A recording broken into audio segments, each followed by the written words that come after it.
Hello guys, நீங்க பார்த்துட்டு இருக்க ஜியா கிரியேஷன்ஸ். நான் உங்கள் ஜியா பேசுறேன். ஸோ இன்னைக்கு நம்ம பார்க்க போற டாபிக் வந்து ஒரு வீடு கட்டுதல் எப்படி இருக்கணும், அதை எப்படி கட்டணும் அப்படிங்கறது தான் சுவாரஸ்யமா ஒரு சூப்பரா நம்ம பார்க்க போறோம். இது எல்லாருக்குமே ஒரு பிடிச்ச டாபிக். எல்லாரும் ஒரு சொந்த வீடு கட்டணும் அப்படிங்கிற ஆசை வந்து எல்லாருக்குமே இருக்கும். ஒரு வாடகை வீட்டுல இருக்கிறவங்களா இருக்கட்டும், ஒரு பெந்தவது வீட்டுல இருக்கிறவங்களா இருக்கட்டும், எல்லாருக்குமே இந்த சொந்த வீடு கட்டணும் அப்படிங்கிற ஆசை இருக்கும். ஸோ அந்த வீடை வந்து நம்ம எப்படி கட்டுறது? ஓகேப்பா, ஒரு 20 லட்ச ரூபாய் வீடு கட்டினா போதும், ஒரு 20 லட்ச ரூபாய் தூக்கி ஒருத்தவங்கள்ட்ட கொடுத்துரும், ஒரு 3 மாசம் வீடை கட்டி கொடுத்தா போதும் அப்படிங்கிறவங்கள பத்தி நான் பேசவில்லை. ஸோ அந்த வீடை வந்து ரசிச்சு தன்னுடைய டேஸ்ட்டுக்கு தகுந்தாப்புல, தன்னுடைய ஐடியாவுக்கு தகுந்தாப்புல கட்டணும்னு நினைக்கிறவங்க இந்த வீடியோ ஃபுல்லா பாருங்க. ஸோ நம்ம வீடியோக்கு போறதுக்கு முன்னாடி என்னோட சேனல் ஜியா கிரியேஷன்ஸ், அதை மறக்காம சப்ஸ்கிரைப் பண்ணிடுங்க, அந்த பெல் ஐக்கானையும் கிளிக் பண்ணிடுங்க. வாங்க வீடியோக்குள்ள போகலாம்.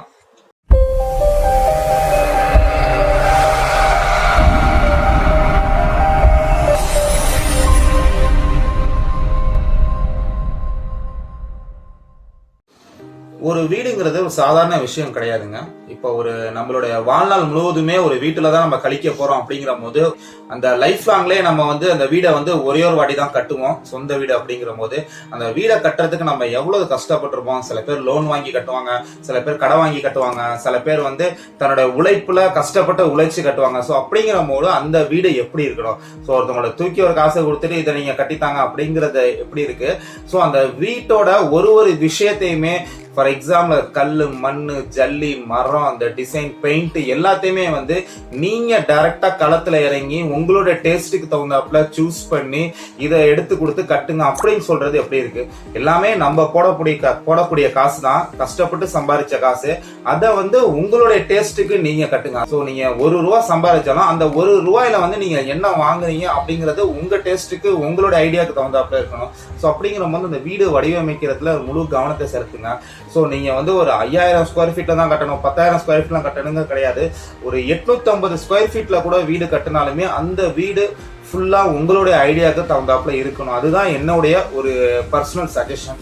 ஸோ அப்படிங்கிற போது அந்த வீட்டுடைய வாசல் எப்படி இருக்கணும்? ஸோ சிம்பிள் ஏதோ ஒரு பொட்டி மாதிரி வீட்டை கட்டி வச்சுட்டு வாழ்றது வந்து ரொம்ப ரொம்ப ஒரு முட்டாள்தரம். ஒரு வீடுன்னு இருந்துச்சு அப்படின்னா அந்த வீட்டுக்கு முன்னாடி வந்து ஒரு 3 குழி 4 குழி வந்து கண்டிப்பா இடைவெளி இது ரொம்ப ரொம்ப முக்கியமான விஷயம். இது எதுக்குங்கிறது நான் சொல்றேன். அதே மாதிரி வீட்டுக்கு பின்னாடி ஒரு 5 குழி ஒரு 6 குழி வந்து விடுறது, அதுவுமே ரொம்ப ஒரு முக்கியம். ஸோ வீட்டுக்கு முன்னாடி ஒரு 3 குழி இடம் விடுறீங்க அப்படின்னா, ஸோ ஏதாச்சும் ஒரு ஃபங்க்ஷன்ஸ், ஏதாச்சும் ஒரு ஃபெஸ்டிவல்ஸ் இந்த மாதிரி வந்துச்சுன்னா கூட உங்க வீட்டு ஃப்ரண்ட்ல நீங்க யூஸ் பண்ணிக்கலாம்.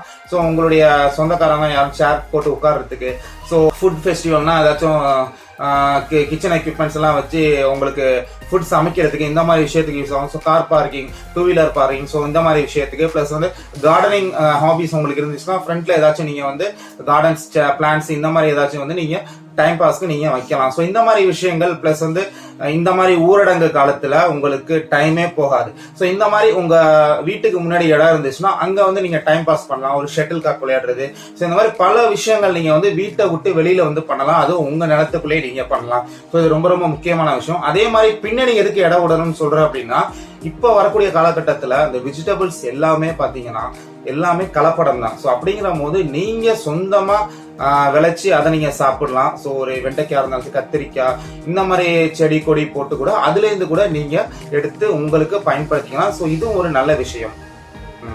ஸோ ஒரு வீடு வந்து உங்களோட ஐடியாவுக்கு தகுந்தாப்புல எப்படி இருக்கணும் அப்படிங்கிறதுக்கு உங்களுக்கு கிரியேட்டிவிட்டி ஐடியா இருக்கும். ஸோ அதை வந்து ஆன்லைன்ல நிறைய டிசைன்ஸ் இருக்கு, அதையோட மிக்ஸ் பண்ணுங்க.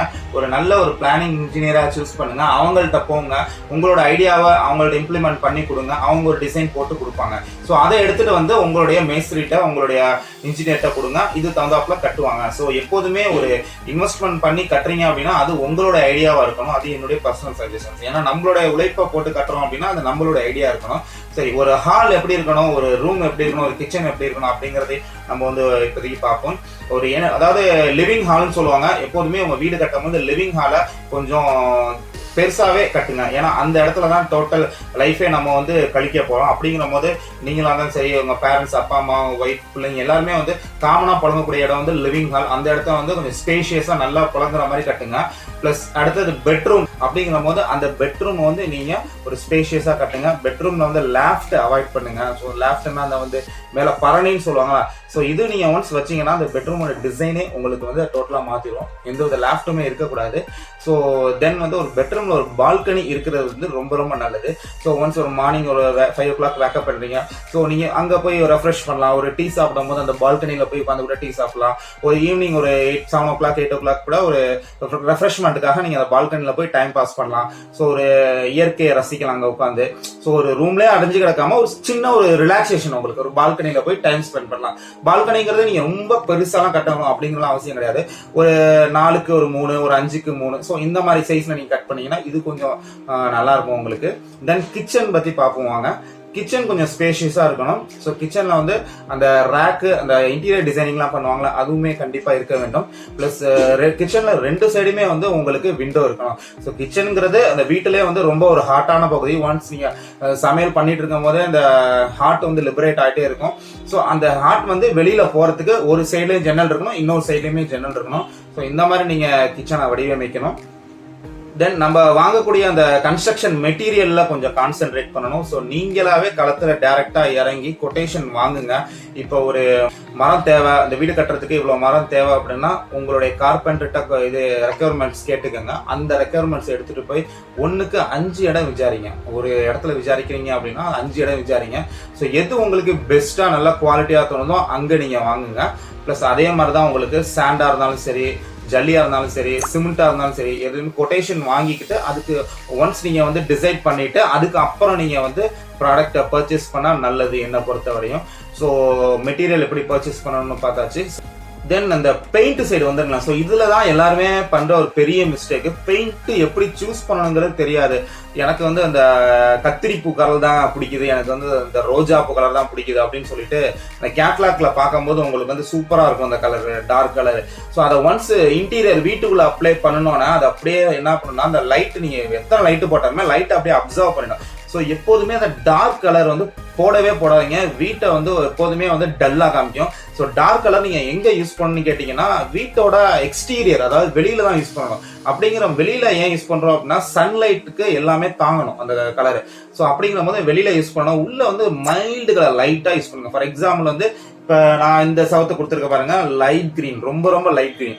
ஸோ ஒன்ஸ் நீங்க லைட் கலர் கொடுக்கும் போது அந்த லைட்டுக்கு வந்து உள்ள இருக்கக்கூடிய டியூப்லைட் வந்து அழகா ரெஃப்ளெக்ட் ஆகும், உங்களுக்கு வந்து நல்ல பிரைட்டாகவும் தெரியும். ஸோ எப்போதுமே வந்து ரொம்ப மைல்டு கலரா யூஸ் பண்ணுங்க. ஸோ இன்னொரு சஜஷன்ஸ் கூட, நீங்க ஒரு சைடு ஒரு லைட் ரோஸ் யூஸ் பண்ணலாம், இன்னொரு சைடு ஒரு லைட் கிரீன், இன்னொரு சைடு ஒரு லைட் ப்ளூ. ஸோ இந்த மாதிரி கூட யூஸ் பண்ணீங்கன்னா கூட சூப்பரா கிரியேட்டிவா இருக்கும். ஸோ இதுல கொஞ்சம் ரொம்ப நீங்க கான்சென்ட்ரேட் பண்ணணும். அடுத்ததா நீங்க கான்சென்ட்ரேட் பண்ண வேண்டிய விஷயம் வந்து டைல்ஸ். ஸோ டைல்ஸ் சூஸ் பண்றதுமே as like similar to paint மாதிரி லைட் கலரு, லைட் ஒயிட் இல்ல கிளாசி ஒயிட் இந்த மாதிரி சூஸ் பண்ணலாம். So dark red, brownish, so அந்த கிரானைட்லாம் போடுவாங்களா, ஸோ கிரானைட் நல்லதுதான் நம்மளுடைய உடம்புக்கு. பட் இருந்தாலும் கூட அந்த வீட்டுக்கு வந்து ஒரு டார்க்னஸ் கொடுக்கும். இந்த மாதிரி டார்க் கலர் நீங்க யூஸ் பண்ணும்போது கொஞ்சம் வீடு வந்து கொஞ்சம் டல்லா தெரியும். ஸோ டைல்ஸ் யூஸ் பண்ணும்போது நீங்க சொன்னா லைட் கலர் யூஸ் பண்ணணும். அதே மாதிரி அந்த டைல்ஸோட பட்ஜெட்னு பாத்தீங்கன்னா ஸ்கொயர் ஃபீட் ஒரு 35 ரூபாயிலேருந்தே இருக்கு. ஸோ உங்களோட பட்ஜெட்டுக்கு தகுந்தாப்புல அந்த டைல்ஸை வந்து வாங்கிக்கலாம். நீங்க 2க்கு 2 போடுறது நல்லது, கொஞ்சம் பாக்குறதுக்கு ஒரு நல்ல ஒரு லுக்கா கிடைக்கும்.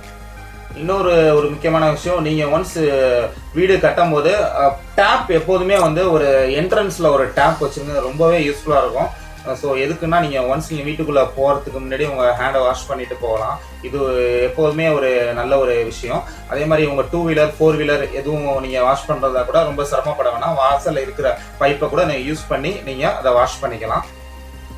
ஸோ நீங்க வீடு கட்டும் போது ஸோ என்னென்னத்துக்கு எவ்வளோ ஸ்கொயர் ஃபீட் அப்படிங்கறது ரொம்ப கான்சென்ட்ரேட் பண்ணணும். ஒரு வீடு கட்டுறோம் அப்படின்னா மெயினா வந்து லிவிங் ஹால், அடுத்தது பெட்ரூம் 1 வைப்பாங்க, சில வீட்டில் 2 வைப்பாங்க. ஸோ அட்டாச் பாத்ரூம் வைப்பாங்க, அடுத்து கிச்சன் வைப்பாங்க, அடுத்து வந்து வெளியில ஒரு இடம் வைப்பாங்க. ஸோ வாஷிங் மிஷின், ஸோ இந்த மாதிரி குழந்தைறதுக்குலாம் ஒரு இடம் வைப்பாங்க. ஸோ இதுக்கெல்லாம் நீங்க எவ்வளோ ஸ்கொயர் ஃபீட் யூஸ் பண்ணணும் அப்படிங்கிறதும் நீங்க தான் டிசைட் பண்ணணும். ஸோ இருக்கக்கூடியதுல பெருசா லிவிங் ஹாலுக்கு கொஞ்சம் அதிகமா ஸ்பேஸ் ஸ்பெண்ட் பண்ணுங்க. அடுத்தது பெட்ரூம். ஸோ கிச்சன் கூட நீங்க அவ்வளவு பெருசாலாம் ஒன்றும் ஸ்பெண்ட் பண்ண வேணாம். ஒரு நார்மலா நம்ம யூஸ் பண்ண அளவு கூட யூஸ் பண்றதுக்கான அளவு இருந்தா கூட நம்மளுக்கு அது போதும். ஸோ இந்த மாதிரி விஷயங்கள்ல நீங்க ரொம்ப ரொம்ப கான்சென்ட்ரேட் பண்ணணும். ஸோ ஒரு வீடு கட்டுறதுனா ஒரு சாதாரண விஷயம் கிடையாது, அதுல ஏகப்பட்ட விஷயங்கள் இருக்கு. ஸோ எனக்கு தெரியுற விஷயங்களை நான் வரக்கூடிய வீடியோஸ்ல இன்னும் சூப்பரா உங்களுக்கு நான் எக்ஸ்பிளைன் பண்றேன்.